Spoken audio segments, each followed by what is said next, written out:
Salam hörmətli tamaşaçılar, Güc Bucağın efirində haqq hesabdayıq.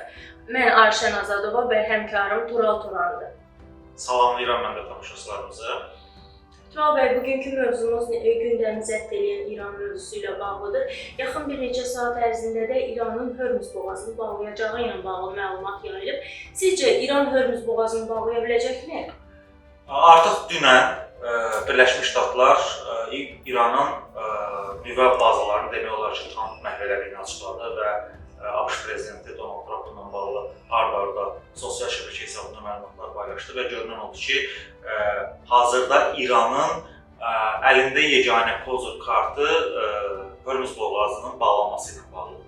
Əgər bunu bağlamasa, əks cavab zərbələri vermək iqtidarında olmadığı üçün İranın İsraillə savaşda yenilgisi sürətlənə bilər. Və Hörmüz boğazının bağlanmasının bir neçə səbəbi var. Dünya ictimaiyyətinin diqqətini bu məsələyə yönəltmək, İran-İsrail savaşına yönəltmək, bununla da İsrailə və ABŞ-a, Birləşmiş Ştatlara təzyiqləri artırmaq. İranın Xarici İşlər Naziri artıq Rusiyadadır və bugün Türkiyə səfərindən sonra Rusiyaya getdi. Oradakı danışıqlardan çox şey asılı olacaq. Və eyni zamanda İran prezidenti, İran parlamentinin sədri, millət vəkilləri dünən Tehranda baş tutan etiraz aksiyalarından sonra, yəni müharibəyə, İsrailə etiraz aksiyalarından sonra fikirlərini səsləndirdilər ki, İran Hörmüz boğazını bağlaya bilər və İran parlamenti bunun üçün qərarı lazımdır və çox güman ki, yaxın saatlarda biz İran parlamentinin Hörmüz boğazının bağlanması ilə qərarını görə bilərik. İran Hörmüz boğazını bağlı şəkildə nə qədər əlində saxlaya bilər? Yəni bu mümkündürmü? Çox maraqlı sualdır. İran əgər Hörmüz boğazını bağlamağa çalışsa, bildiyimiz kimi Hörmüz boğazı daxili sular, qapalı sular olduğuna görə beynəlxalq sular sayılır və bir çoxları deyə bilər ki, beynəlxalq sular olduğu halda bütün Ərəb Bəhreyindən, Birləşmiş Ərəb Əmirliklərindən, Səudiyyə Ərəbistanından gələn neft tankerləri həmən boğaz vasitəsilə deməli dünya okeanına çıxır. Hətta Çinin burada belə payı var, yəni oradan məhsullar alırlar. Və belə olan halda nə baş verəcək? Amerika üçün heç bir problem yoxdur, çünki Amerika öz neft ehtiyatlarının 95%-ni demək olar ki, öz Latın Amerikasından və Şimali Amerikadan tədarük edir. Bəs ən çox zərbə kimə dəyəcək? O məsələyə gələcək. Əvvəlcə Avropa Birliyi məsələsinə gəlim. Avropa ən çox ziyan çəkən tərəf olacaq. Çünki Ərəb neftini ən çox alanlar elə Avropa ölkələridir və onlar üçün ağlasığmaz, fantastik dərəcədə böhran baş verə bilər. Və burada Azərbaycanın da təbii ki, qazancları olacaq, neftin qiyməti qalxır. Dünən 78 idi, bəli, bugün səhər saatlarında artıq 80 dollara çatdı neft və eyni zamanda Bakı neftinə, Orta Asiya neftinə tələbat artacaq. Və Çin məsələsi. Elə burada bir sual ünvanlamaq istəyirdim. Zəngəzur dəhlizinin açılması. Çünki Hörmüz boğazı bağlandıqdan sonra artıq Azərbaycan öz üzərinə düşən bir çox işləri görüb bu sahədə və Ermənistan tərəfi ilə qalıbdır. Zəngəzur dəhlizinin açılmasına necə təsir edəcək? Sizcə dəhlizin tam açılması mümkündürmü? Bunun üçün bayaq dediyiniz İran, daha doğrusu Çin məsələsinə gəlmək istəyirəm. Çin məsələsi belədir ki, Çin də ərəblərdən neft və qaz alırdı.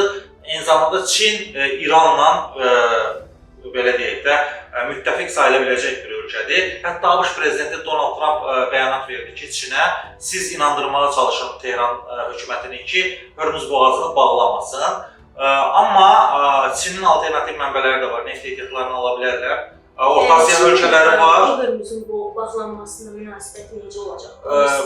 Hər halda qısa bəyanatlar verə bilərlər ki, bağlanmasının tərəfdarı deyilik. Ancaq məsələnin alt-qatında, pərdə arxasında təbii ki, İranı dəstəkləyəcək. Çünki İranın alternativi qalmır, əlindəki son kozur kartını oynayacaq İran və təzyiq göstərmək üçün.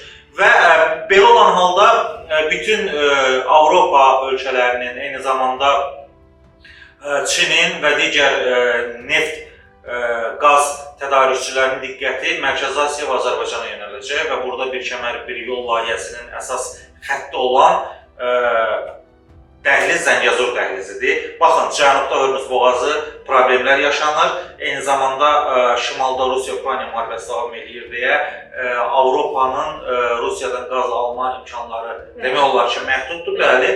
Və belə olan halda Zəngəzur dəhlizinə diqqət yönələcək və məsələ artıq Zəngəzur dəhlizi məsələsi Azərbaycan-Ermənistan məsələsindən çıxır. Və bütün ölkələr, Britaniya, Çin və bəli, Avropa ölkələri, hətta Amerikada təzyiq göstərəcək ki, Ermənistana bu Zəngəzur dəhlizi açılsın. Ümumiyyətlə, Zəngəzur dəhlizinin açılmasında Azərbaycan-Ermənistan arasında hər hansı bir problem yoxdur. Problem Rusiya ilə Ermənistan arasındadır və Rusiya orada həmin dəhliz zolağında öz sülh məramları ilə təhlükəsizliyi təmin etmək istəyir və Ermənistan da buna getmək istəmir. Hətta yadınızda Zvarnos hava limanında Rusiyalı hərbiçiləri də çıxartmış ki, biz özümüz qoruya bilərik. Və bu məsələnin fonunda artıq Azərbaycan üzərinə düşəni elədiyi üçün, hətta ola bilsin ki, yaxın gələcəkdə, yəni prosesi sürətləndirmək üçün, neft-qaz asılılığını azaltmaq üçün Avropa yolu özləri çəkə bilərlər və yaxud da Azərbaycan 42 kilometrlik Ermənistan tərəfə düşən yolu da dəmir yolu və şose yolu da çəkə bilər və Zəngəzur dəhlizinin açılmasına bu yaxına qədər İran iyun 13-nə qədər əsas maneə İran sayılırsa, artıq İran əngəli də aradan qalxır, İranın baş özünə qarışıb və inanmıram ki, beynəlxalq təzyiqlər fonunda Azərbaycana, Ermənistana və digər qonşularına hər hansı bir təzyiq göstərsin və Ermənistan üçün də tarixi şansdır. Əgər bu şans əldən çıxarsa, o zaman Ermənistan qarşıdakı illərdə bütün beynəlxalq layihələrdə kənarda qalacaq. Bu da məsələ nəticədir. Daha bir sualım var ki, hansı ki bu Hörmüz boğazının bağlanması, bu məsələnin beynəlxalq məsələ olması ilə bağlı olaraq 3-cü Dünya Savaşına bir yol açırmı? Bu ondan asılıdır ki, İran Hörmüz boğazını nə vaxta qədər bağlı saxlaya biləcək, buna imkan çatacaqmı? Əgər hərbi resursları çatarsa və Rusiyadan, Çindən dəstək alarsa, bu müddət uzana biləcək. Yəni 2 həftədən daha çox saxlaya biləcək. Hətta ola bilsin ki, yetərli dəstək alarsa, bu aylar davam edə bilər. Və belə olan halda artıq münaqişənin mövcud müharibənin də seyri dəyişəcək. İran müəyyən argumentlərdə, müəyyən nüanslarda üstünlüyə ala biləcək. Təzyiq vasitəsi, əsas rıçaq vasitəsi kimi Hörmüz boğazından istifadə edəcək. Və nə baş verəcək?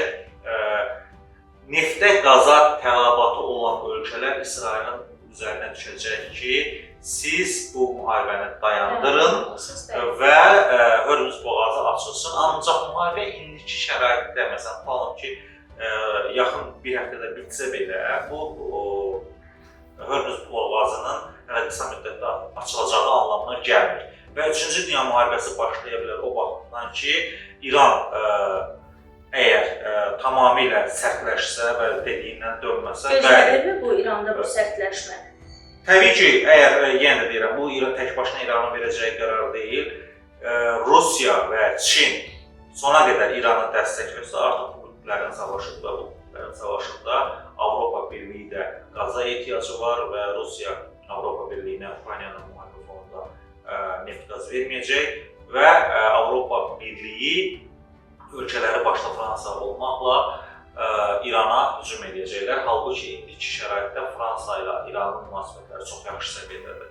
Ancaq fransızlar, biz tarixində görmüşük ki, özləri qoyduqları qapı arasında qalanda ən yaxın dostları da satmaqda mahirdirlər. Və 3-cü Dünya müharibəsi başlaya bilər. Hətta mən qorxuram ki, bu nüvə savaşına da çevrilə bilsin gələcəkdə. Əgər ox nəzarətdən çıxarsa və proseslərə nəzarət imkanı tamamilə itərsə, bu baş verə biləcək. Eyni zamanda Rusiya da maraqlıdır. Ona görə maraqlıdır ki, diqqətlər onsuz da yayınıb Ukrayna məsələsindən yaxın şərqə yönələcək və hətta proseslərin sonunda İranın 3-4 yerə bölünməsi ehtimalı az deyil. Təşəkkür edirəm. Xatırladım ki, Haqq Hesabda Tural Turan və Ayşən Azadova idi. Bizi izləməyi unutmayın. Sağ olun, görüşərik. Sağ olun.